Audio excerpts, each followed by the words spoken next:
बिस्मिल्लाहिर्रहमानिर्रहीम। अच्छा, तो आज हम डिस्कस करेंगे यूनिट नंबर 8 को, और ये हमारा लेक्चर नंबर भी 8 है, ठीक है। और इसको हम देख रहे हैं with respect to history general exam. Hope is the thing with feathers, ठीक है। ये एक पोएम है और ये किसने लिखी है? इमिली डिकिंसन लिखी है, ठीक है।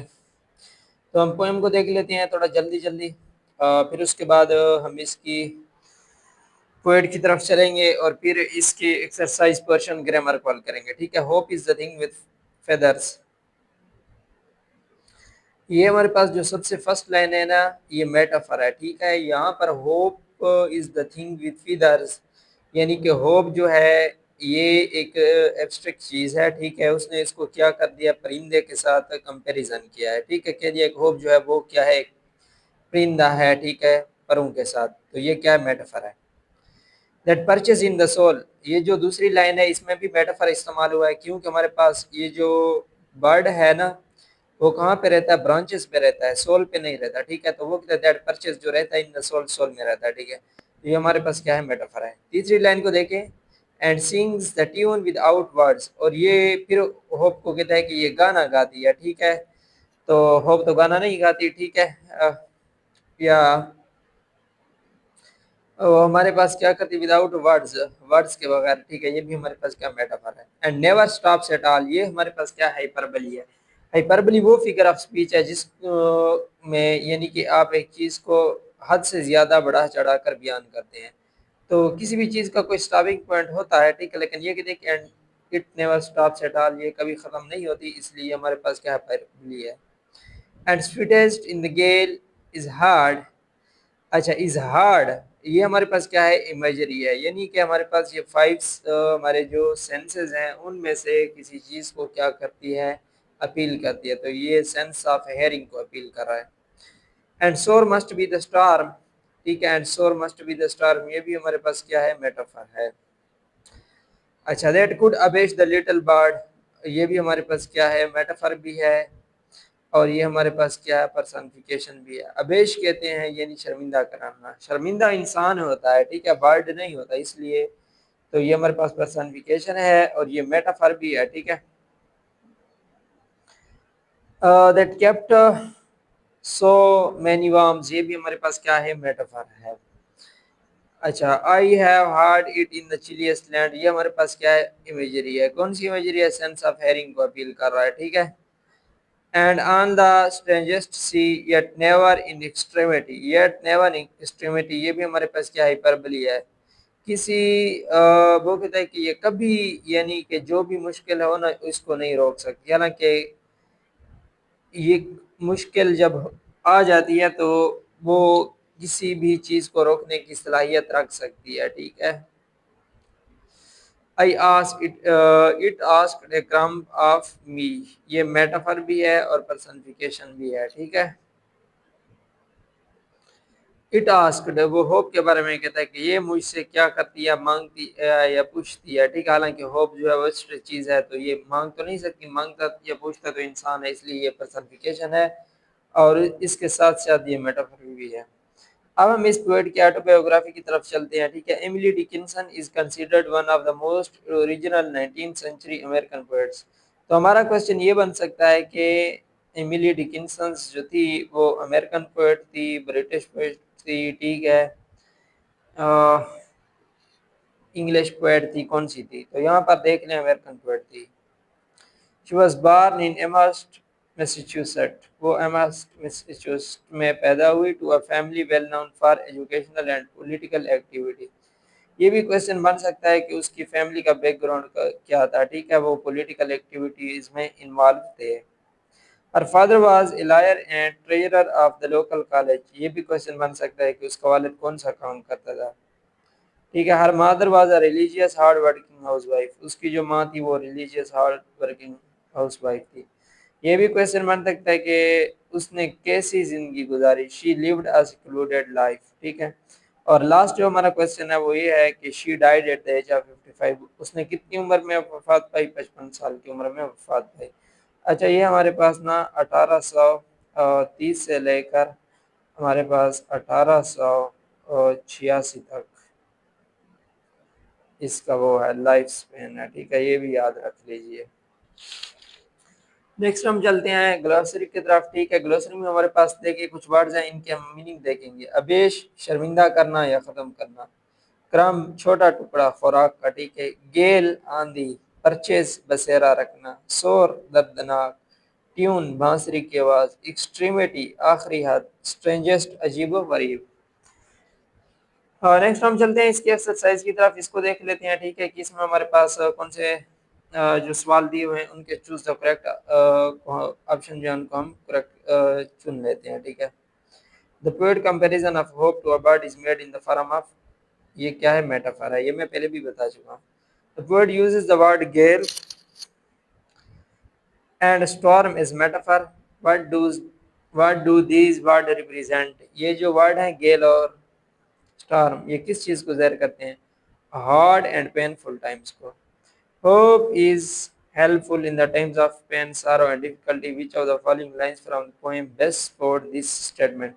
Hope is the thing with feathers, या फिर ये हमारे पास and sweetest in the gale is heard and sore must be the star. I think मेरे ख्याल में ये ज़्यादा बेस्ट है, ठीक है, मैंने दोनों को टिक किया हुआ है लेकिन मुझे ये ज़्यादा बेस्ट लगता है। नेक्स्ट हमारे पास है the poet says that and sings the tune without word, why the bird hope sings in tune that has no words। तो इसका ऑप्शन ए करेक्ट है, to emphasize that hope does not need to be put into the words to be felt, ठीक है। अच्छा, read the following lines of the poem, और ये मानी बताना है, ठीक है। अबेश का क्या मानी है, टू कंफ्यूज, ठीक है। नेक्स्ट हमारे पास देखें, ये इमेजरी दी हुई है, इसको देख लें और हो सकता है कि हमारे पास इनमें से कोई ना कोई एक लाइन आ जाए और पूछा जाए कि ये कौन सी इमेजरी इस्तेमाल हुई है, ठीक है।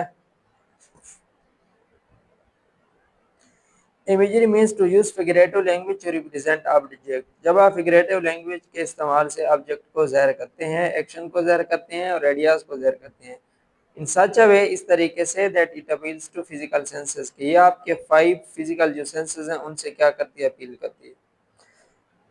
अच्छा देखें, it was dark and dim in the forest, जब इस लाइन को पढ़ते हैं आप तो आपका कौन सा 5 सेंसेस में से जो सेंस है वो मुतासर होता है, dark and dim, sense of seeing, ठीक है, देखने वाला जो हमारा सेंस है, सेंस ऑफ साइट जो है वो हमारा पास क्या है, इफेक्ट होता है या उसको ये अपील करती है, तो इसलिए हमारे पास कौन सा है, sense of sight. The children were screaming and shouting in the field, screaming and shouting ये सेंस ऑफ हेयरिंग है, ठीक है। स्मेल्ड, स्मेल्ड किससे, सूंघने को बोलते हैं, तो ये हमारे पास सेंस ऑफ स्मेल है। नेक्स्ट हमारे पास है the girl ran her hand on a soft satin fabric, soft satin fabric को किस चीज का हाथ मलने के बारे में बात कर रहा है, सेंस ऑफ टच है। The fresh and juicy orange is very cold and sweet, ये हमारे पास क्या है, कौन सा सेंस है, स्वीट भी है और कोल्ड, ये सेंस ऑफ टेस्ट की बात हो रही है, ठीक है।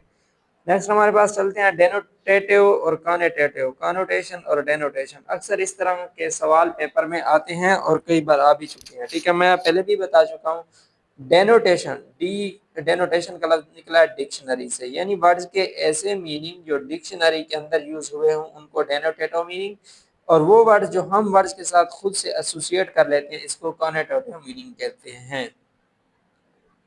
एग्जाम्पल भी दी हुई है, ठीक है, अगर वो कहता है कि ये if you look up the word snake in dictionary, अगर डिक्शनरी के अंदर आप स्नेक का क्या करें, मानी देखें, इट्स डेनोटेटिव मीनिंग, तो इसका डिक्शनरी वाला जो मीनिंग है वो क्या होगा, any of numerous scaly legless and sometime venomous, ठीक है, रेप्टाइल्स हैविंग अ लॉन्ग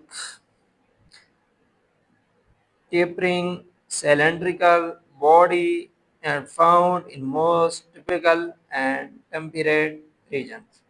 और अगर हम इसका कनोटेटिव मीनिंग, वो मीनिंग जो हम खुद इसके साथ एसोसिएट करते हैं वो कौन सा होगा, the connotative of this word snake could be include evil और डेंजर, हमारे पास इवल या डेंजर की क्या होती है, निशानी होती है। इस तरह मैंने पीछे बताया था कि नीडल को देख लें, नीडल, ठीक है, NEEDLE, नीडल जिसे हम सुई बोलते हैं, इसका डिक्शनरी मीनिंग ये होगा कि a pin, a steel, a thin और शार्प मेटल इंस्ट्रूमेंट और हम इसका जब कॉनोटेटिव मीनिंग, हम जो इसके साथ मीनिंग एसोसिएट करते हैं वो क्या होगा कि ये तकलीफ देती है, ठीक है, और इस तरह के। नेक्स्ट जो हमारे पास है वो है ये पोर्शन। यहाँ पर उसने कहा है कि कुछ लाइन्स दी हुई हैं, आपने इनके अंदर ये आइडेंटिफाई करना है कि कौन सी इमेजरी इस्तेमाल हो चुकी है। ये बहुत ही अहम है और इनमें से क्वेश्चन आने के बहुत ज़्यादा इम्कान भी है। I wander lonely as a cloud, तो एज इस्तेमाल हुआ है, ये सिमिली है। He steered his velvet head, ये पर्सनिफिकेशन है, फूलों के बारे में बात हो रही है कि उन्होंने अपना सर हिलाया, ठीक है, फूल सर नहीं हिलाते। वेलवेट हेड, अच्छा नहीं, फूलों के बारे में बात नहीं हो रही, sorry. He stared his velvet head, velvet head जो है ये पर्सनिफिकेशन शो कर रहा है, ठीक है। If even they are a crowd of sorrows, ये क्या है, मेटाफर है, क्राउड ऑफ सारोस, ठीक है, एक चीज को दूसरी चीज के साथ कंपेयर कर रहा है। I faked a small smile and then shifted away, ये इमेजरी है, ठीक है, कौन सी इमेजरी है, I faked a small smile, ये सेंस ऑफ साइट को वो कर रही है, appeal. Which is the bliss of solitude, ये क्या है, मेटाफर है, ठीक है। ये जब इसका लफ्ज आ जाता है, एक चीज दूसरी चीज बना दी जाती है तो ये मेटाफर होता है। They look like a frightened beads, I thought, like का लफ्ज इस्तेमाल हुआ है simile. A host of golden daffodil, ये क्या है, पर्सनिफिकेशन है, होस्ट कहते हैं ग्रुप ऑफ पीपल को, यहाँ पर ये फूलों के साथ इस्तेमाल हो रहा है। This being human is a guest house, ये भी मेटाफर है, इसका लफ्ज इस्तेमाल।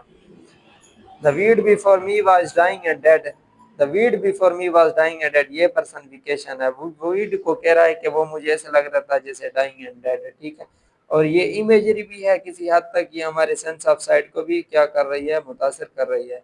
10,000 सा आई एट अ ग्लांस, ये भी हमारे पास क्या है, हाइपरबली भी है और ये इमेजरी भी है, क्योंकि ये सेंस ऑफ साइट को इफेक्ट कर रही है।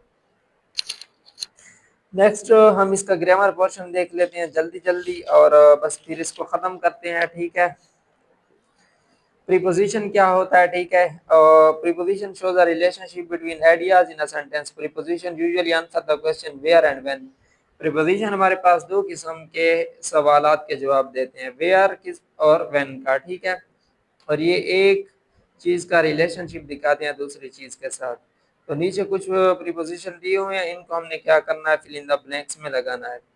The princess live in the castle, I bought some milk from the grocery store.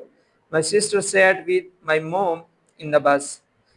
When we got ready for dinner, I had to take my books, ये off the tables होता है, ठीक है। We took a trip to town last week. He is at home. Her apartment is on the second floor. The boat will take you across the river. The street runs along the sea front. I prefer to ride my bike down the hill.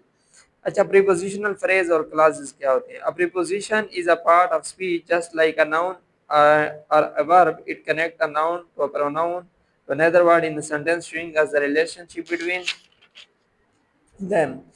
अच्छा, preposition usually answer the question where and when, ठीक है।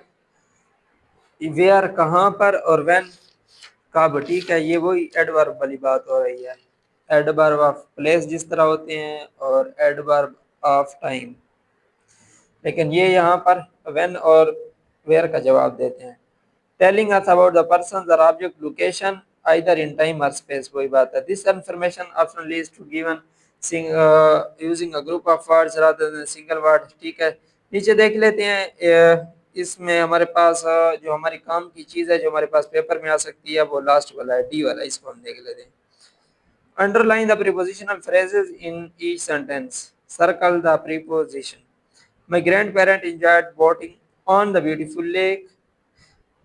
ठीक है। Spider do not usually build webs in a busy area. Our cricket team played well during the championship tournament. ठीक है, ये underline हुए पड़े हैं। The sun shone brightly in the afternoon. I saw a painting by Siddiqui.